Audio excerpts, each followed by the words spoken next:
Good morning. So this is Not Your Uncle's Clean Code TypeScript edition. I want to start by talking about metaphors, because the metaphors that we use shape our thinking. So some of us live among software rockstars and ninjas, and then we are wondering, why do we have such a poor diversity? And it turns out that some people don't want to write their computer programs between smashed guitars and dead human bodies. We also meet clean code fanatics every now and then, and those are usually those people with very, very extreme views on code aesthetics, and they are usually very, very angry. Then come TDD addicts, and in my book, this very, very unusual metaphor. And then we have test-infected programmers. I've seen some people wearing those t-shirts, I'm a test-infected programmer, boasting about their infection. And I don't have to elaborate on this one in the modern COVID day and age. And finally, we have evangelists. And oh boy, I love those types. They come to you and they say, there's only one truth. Man, you've been living in darkness, and here comes the enlightenment. And then they serve you Scrum, which is like extremely good advice for delivering software, but 25 years ago. And finally, we have the metaphor of clean code. So let's hear from Martin Fowler how the metaphor of clean code originated. And he says, originally, clean code was this generic term for code aesthetics, but then it became one man's code aesthetics that attracted many followers after this book came out. And the man who wrote this book was Robert Martin, who likes to call himself an uncle. So there is Uncle's Clean Code and his code aesthetics, and there is Not Your Uncle's Clean Code, is my personal code aesthetics, and the topic of this presentation. But before we go to my code aesthetics, let's take a few nuggets of wisdom from the book. So the book tells you, hey, you have to use meaningful variable names. But the question is, meaningful to who? To a novice programmer who has never learned any other language, or maybe for people doing algebra-driven design, people who breathe functors, monads, applicatives, who don't really mind using single-letter variables, who write very, very generic code, and they are perfectly fine with using M like monad or T like type. And I know that for many developers, when you look at monads, you're like, this bird, man, I'm just a bird, can I go please? I don't care about monads. But it doesn't really change the fact that there are developers who are extremely successful with this type of code. Another nugget of wisdom from the book that says, don't leave commented out code in your code base. And you may say, wow, wow, it's so life-changing. I'm so glad I read this, because now I can stop leaving this commented out code everywhere I go. But someone else may say, well, you know what? This is just junior level advice. It's useful, but not something that will make a real difference. I have to admit that in the last couple of years, I interviewed a lot of people in my life, including people who like to call themselves senior developers. And I often ask them for their favorite books. And I've learned two things from this question. The first thing I've learned is programmers don't really read books. And when they read something, it's usually only clean code. So I started calling the book a happy meal of programming books. Today, I want to talk about clean code for grown-ups, about this less obvious stuff, about the things that I personally refer most often when working with other developers. And we're gonna cover techniques that are applicable both to backend development and front-end development, because obviously you can't be half a developer. And we're gonna use TypeScript because many of the techniques that I'm gonna show you are really, really clumsy in our fathers and uncles languages like Java or Golang. Almost all examples I'm gonna show you today are based on real production code that I've been shipping in the last year and a half. And the first one is called Media Optimizer, which is like a no-code image optimization solution. And this product has its own dashboard, where it actually shows you how many bytes you can save on your images. And if you look at one of the cards in this application, it has those three possible states. It's either loading, so we get a skeleton. is either success, then you get some data, and finally you can get this error state with some error you got from the API. And let's say that you decided to model this thing in the type space with this promise state interface. And it has this isLoading property, then it has optional data field, and then it has optional error field. And then you start setting corresponding values in the value space. So when you want to show the skeleton, you set isLoading to true. When you want to show the number, you say isLoading false, data is 59. And for the error state, you say isLoading false, and you set the actual error. Now, happy times, you're ready to ship this code to production. But it turns out that in addition to the 3 valid states we've seen before, there's many more combinations. So given this type definition, this interface definition, you can actually create isLoading true and data 59. And the question is, which is more important, loading or data? Or you can say isLoading true and the error. And again, the question is, which is more important, loading or error? And what if all 3 are possible at the same time, loading, data, and error? All those different states should be impossible. And of course, you can test the crap out of this code to make sure that those invalid scenarios never actually occur, but there's a better tool to prevent this class of problems. And it's called a decent type system.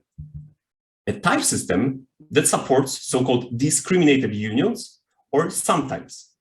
And here we're saying, hey, this promise state can really accept only those 3 states and nothing else. So it can be either success or error or loading, and you're using this status field as a discriminator. And now the compiler can actually start helping you. So if you are in this success branch, you know at the type system level that only data is available. When you are in the error branch, only the error is available. And finally, when you're reaching the last else with the loading state, neither success nor error is possible. And that's our lesson number 1. Make impossible states impossible. And you may ask a question, is it possible in other languages other than TypeScript? Well, as long as your language supports something that has this OR semantics or something that resembles a sum type. Okay, something that gives you these bounded polymorphisms that limit your possible options.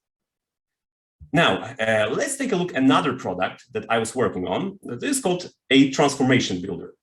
And this tool allows you to learn how Cloudinary programmable URLs really work. This is what Cloudinary is famous for those programmable media. And we have one example here. We want to apply this blur effect to the image, and then we want to apply the grayscale effect. And they are combined together in this URL. And you have this nice tool that teaches you how to build those URLs. And there is some node backend behind it that actually can translate the string, the transformation string, into this JSON schema compliant object. And the first thing that our backend needs to do is to verify, hey, is this transformation string valid? So let's assume for the sake of arguments that we want to verify that this transformation string is between 1 and 500 characters. And this is how you can achieve it. There's this super popular validation library called Joy. It has also TypeScript support. So let's see how it works. Well, you start with a schema definition that will do your runtime validation. Here you're saying, hey, this string can be between 1 and 500 characters. Then you get your input type, okay? And the input is of type unknown. Why? Because this is something that arrives over the cable, over the wire. So you don't really know what the type is at this stage. Then, in the third step, you actually validate this input against the schema. And I want you to remember the name, it's validate. We'll see in a second why validation is not enough, and we'll come up with a better option. So after this validation step, we get a union where you either have the error or the value, but never both. And if you look at the success branch, you see, oh, this result.error is undefined, which is good, there's no error. But if you look at the actual value, it's still typed as any. So we don't get much contextual information about the valid input. And that's why nowadays we use a different library. And this one is called Zot. There's many similar libraries. And on the surface, it looks almost identical, right? So you start with a schema, and this is almost the same as the previous schema. Then you have your unknown input type. But now in the third step, we have a difference. This method is not called validate anymore. It's actually called parse. And this is important because what is a parser? A parser is a function that consumes less structured input and produces more structured output. And if we look at the result type, well, this is a union type with success discriminator. And if you actually go to the success branch, now TypeScript can tell you, hey, I know at the type system level that your valid input has this shape. And I can infer it from your runtime schema definition. So we get static type inference from the runtime schema. And that's our lesson number 2. Parse, don't validate. Okay, both parsers and validators, they respect the type checker, but it's only parsers that can take full advantage of it. So effectively, you get your DTO types for free. In 2022, you don't have to write your DTOs by hand. And if you look at the first 2 lessons, they're really about a different kind of TDD, type-driven development, that some uncles don't appreciate enough. TDD that allows to reduce number of tests that you have to write. And I really wish that instead of obsessing about test coverage, we focused more on proper type coverage that makes impossible things impossible. And the next time some uncle tells you static type checking doesn't reduce testing burden, explain how parse and validate works and that it actually reduces testing burden. Now, let's take a look at a different component from the same app. This is a header component, and it has a bunch of props. This is a typical React component with a bunch of props. And the first prop is just a title of a type string. Then you have to represent this switch to legacy version button. And this button is only shown under certain conditions. So you decided to model this as show switch to legacy Boolean option. And then inside of your component, you look at this Boolean flag, and then you decide, should I show this component or not? Then you have another button called save as name transformation. And this button can be disabled. So you decided, I'm going to model this enabled disabled state with another Boolean flag. And then inside of my React component, I'm going to just do something that we call props drilling. I'm going to pass it down to another component. And finally, we have our close action. All right, so I have to say there's many different coding styles. There is object-oriented programming, there's functional programming. But something that I've just presented to you is something that I call there appears to have been a struggle.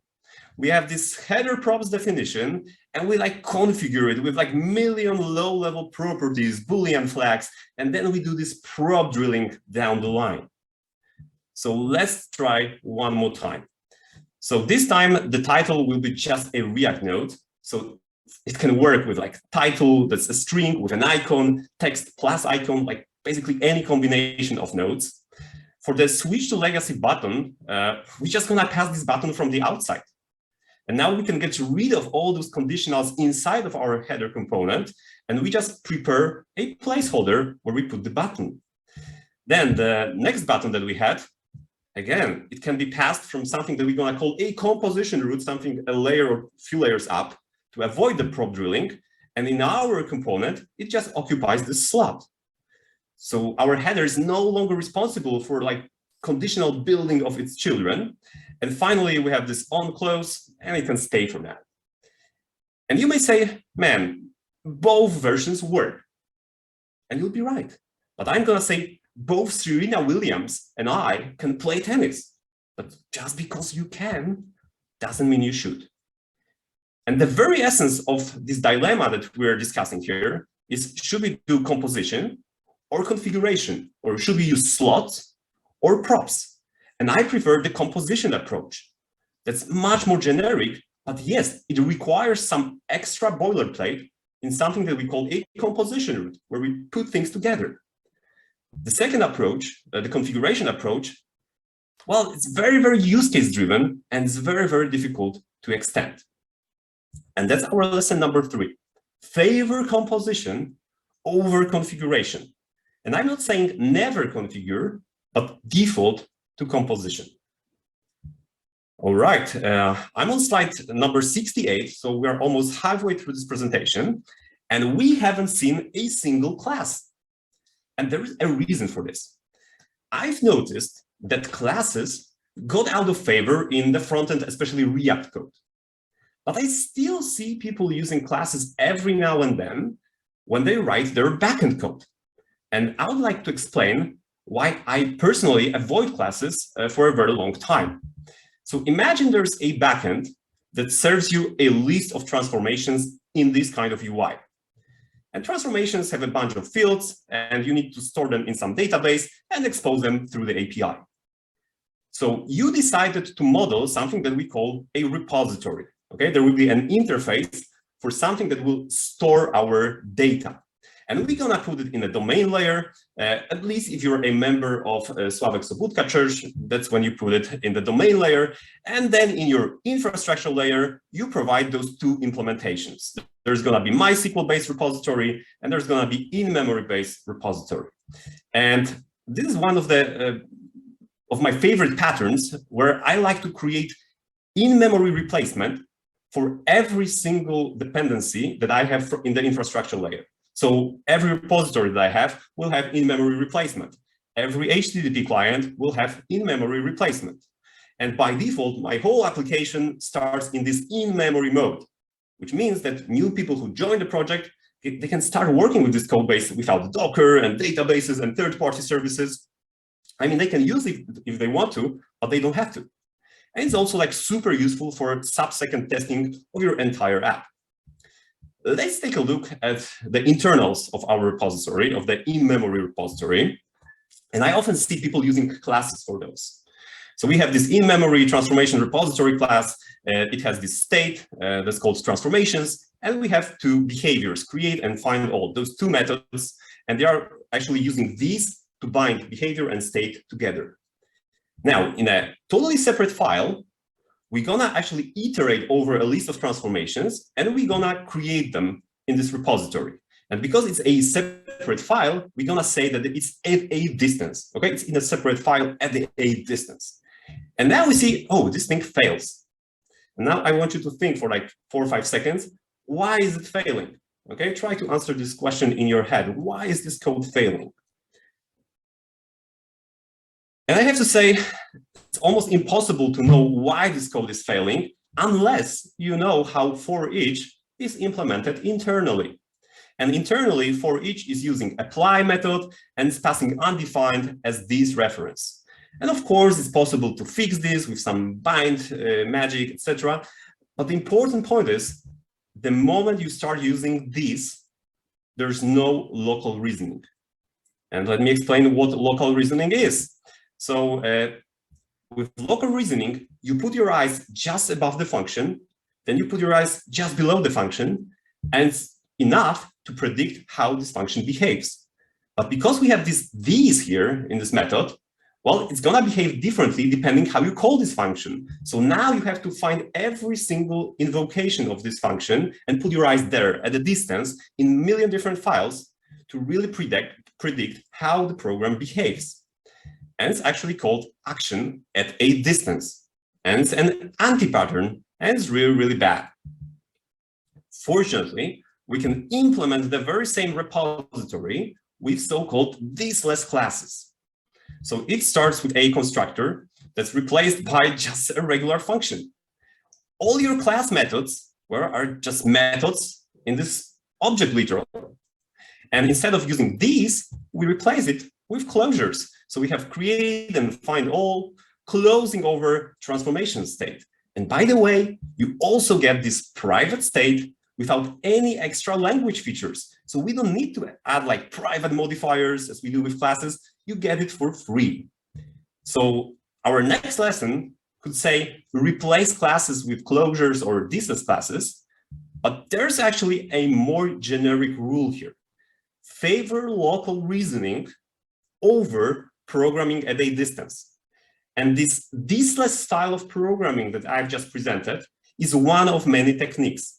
And my recommendation is to avoid all those JavaScript or TypeScript frameworks that encourage class-based programming, so Angular, Nest, etc.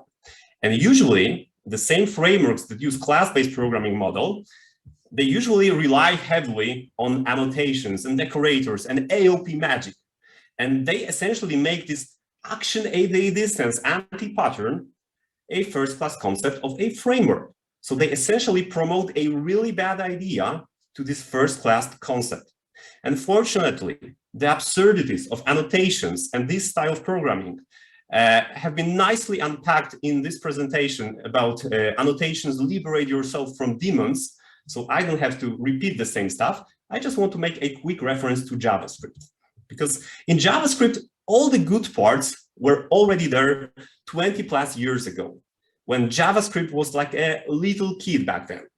Very whimsical, naughty, but very, very cute. Cute objects, cute functions, cute programming, which is the opposite of the languages where we don't write code anymore, where we just annotate. And if there's a big fraction of developers who have been exposed to this particular style of programming for a long time, it becomes familiar to them. And then they start moving the same patterns everywhere. And before you realize it, well, your JavaScript frameworks looks like it should stop taking drugs. And that's essentially why React won. Okay, we keep saying there are many different JavaScript frameworks in the world, and they are all awesome, but React is the main one. They are the winners, so act accordingly. Congratulate React people when you meet them, because they won. Next lesson, pass arguments to functions. And you may say, well, this is obvious. This is what functions are for, to pass arguments to them. But unfortunately, it's not so obvious in JavaScript and TypeScript land. So let's see, let's take a look at an example. Very often I see the code that looks like this. We have this make user function that takes the name, and internally inside this function, it randomly generates some ID, and it also gives you a new date every time you call it. And when I see code like this, I send people to this tweet. No matter how big your system is, you should have new date only once. So people refactor their code to something that looks like this. They move now and generate ID to separate files, and they're like, yeah, problem solved. And then I ask them, but how do you want to test it? And then they say, well, it's difficult, sir. We're gonna need some backup here. And then they bring Jest. And Jest comes with this import mocking facilities. And then they start drilling holes in the language module system. And then those things happen. Faults keep opening issues on my repos because Jest changes things in the environment, and my libraries do not work. This is one of the core Node.js developers. Can you help? This Node.js thing isn't working. We're using Jest. I'm going to stop you right there. This is another core Node.js developer. It turns out that Jest is not really appropriate for testing Node.js projects because it rewires this native complicated module system, leading to some non-determinism. So let's take a step back. Let's take a look at this code. How many responsibilities does the code have? Well, there is one obvious one. It's making users. But there's also a second one. It's building a graph of difficult to test dependencies. And most people miss this part. And those hard-coded dependencies at the very top of the file, they are not the problem if you never need to swap them. So if it's like some standard library, if it's like Lodash, Lambda, it's fine to hard-code them. But the moment you want to test a different object graph, a different set of Lego blocks, well, then you have a problem. And fortunately, it's super easy to solve. You can solve it with dependency injection, a fancy word for passing arguments to functions. And there's no framework required for this, especially if you like compile time safety. And you can just inject like real clock in production that gives you this new date. And then in your tests, if you want to simulate something that happened in the 70s, you just provide a different implementation. And that's what the original tweet was about. It was about injecting the clock. So here's the thing, because we don't have to use import mocking anymore, now we can test our frontend and backend code in any test runner, not just in Jest. And it's actually a very good testing strategy that you can test your code in any test runner. For example, Mocha. I'm a big fan of the scientific method. So I decided to run Jest and Mocha side by side on a real-world front-end code base. And I started with Jest. And I was like, okay, timer is on. And then I was like, okay, I feel it coming, I feel it coming. And it didn't come quickly. It was like 10 seconds or even more. And it felt like eternity. And then I ran the same code again with Mocha. And those 2 seconds felt like a breeze. And it saved 8 seconds of my life. And I was like very, very content. Because here's the thing. You have a finite number of test runs before you die. So now I have like more tests to run before Jest people. So here's the thing. We have started passing those arguments to functions, but there is still something else I'm very, very uncomfortable with. We have all those parameters mixed together. So maybe we can separate stable parameters from unstable parameters. And now we're going to have name in this one group. It's going to be our first group of parameters. And we're going to have now and generate ID in the second group of parameters. So it looks better, but there's still something wrong here. And it reminds me of those people who keep their kidney back like this. And when I see this, I'm like, man, what's this? Is it like a fruit case where you keep like a banana? Or is it where you put your iPhone 13 with TikTok? What's this? That's how you wear this thing, around your belt. At least that's how I like to put it. And that's how I like to put my parameters.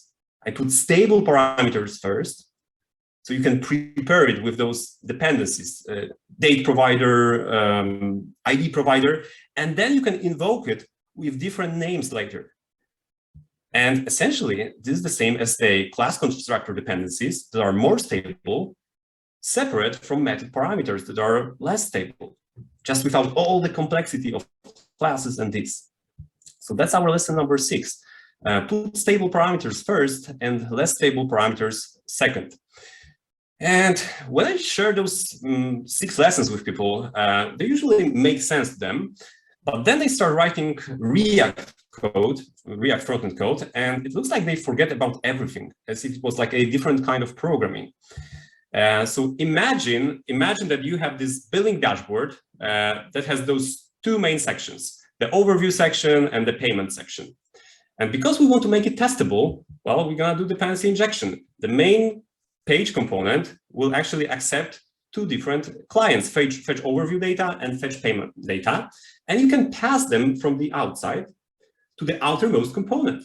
And then in the entry point to your application, in your main file, app file, whatever you call it, you build this mini graph of dependencies. And here you inject real HTTP clients.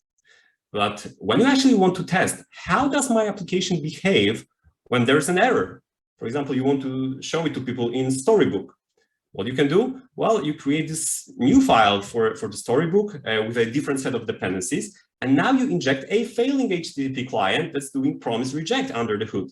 And you don't need any special libraries to test this scenario. Now, if someone asks you, how does our application look like when it's actually in the loading state? Here's what you're going to do. You're going to build a different graph of dependencies, but this time you're going to inject a different client that's called a pending client that's internally using this promise that's never resolving.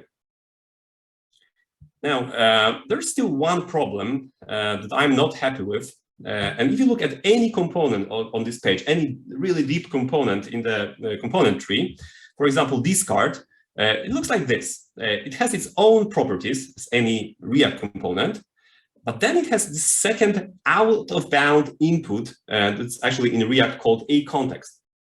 Okay, for example, used for theming. So let's run this code through our checklist. Does it actually make impossible things impossible? Well, not really, because your type checker cannot really tell you, hey, you forgot about this context provider a few layers up. Okay, so you only find at runtime that you forgot to give a context provider. So it's not making impossible things impossible. Now, do we favor local reasoning over programming at a distance? No, actually using context is the worst kind of programming at a distance anti-pattern. Are we passing arguments to functions? We do with props, but with this context, we have like this special input mechanism to our function. So it's very, very impure, and everything that depends on this function is also transitively impure. Now, here's a thought experiment, something that I've never seen in React, but I've tried it in other frameworks. What if we put stable parameters first and less stable second? What if we had this kind of API, where we are actually passing arguments to functions? We're passing them from the stable ones to the less stable ones, so that the context becomes like this first parameter, props is a parameter to the second function. How would it work? And this is like a thought experiment that I want to leave you with. And let's summarize this talk. I gave you a few useful heuristics that really work for me. They are neither necessary nor sufficient, but you may find them useful. They are my personal work in progress, and they are constantly evolving. And actually, if you decide I don't want to use them, it's okay. You can still be a very successful and professional developer. Which is actually not the message I'm hearing from Uncle Bob. And this is actually what triggered this whole talk, because he's telling us, if you are not doing test-driven development, you're not a professional programmer. And this kind of assumption, this kind of conviction, leads to confirmation bias. Okay, you start seeing what you want to see. And yes, then you find validation, and then you proudly announce to the world, I found the truth. And the vicious circle goes on. And then you start thinking like a preacher unable to see gaps in his knowledge. Personally, I find it more rewarding to think like a scientist. Either those from the previous generations, like General Hopper or Countess Lovelace, or more contemporary ones, like Dr. Forsgren, Dr. Edmondson, Dr. Amabile. Those are some of the scientists that inspire me the most. And what I get from all those scientists is something that Professor Dweck calls a growth mindset that leads to a different cycle, the rethinking cycle, that starts with a different question. Is test-driven development a silver bullet? And this question leads to curiosity. Hey, what information am I missing? And this leads to discovery. Oh, those Haskell folks, they are doing great with type-driven development, so maybe I can try to emulate it in TypeScript. Hey, those Clojure folks, they are doing great with REPL-driven development, so maybe I can try it in my web console. Oh, those UI folks from React, they are doing component-driven development with Storybook. Maybe I can learn something from them. And all those findings, they reinforce our humility, knowing what we don't know. And hopefully, you will end up with the code that's actually more habitable, which is such a nice and positive metaphor. Habitable, a place where you want to live with regular human beings, not some fanatics, not some evangelists, not some addicts and ninjas, but regular human beings. Thank you. Oddaję głos do studia.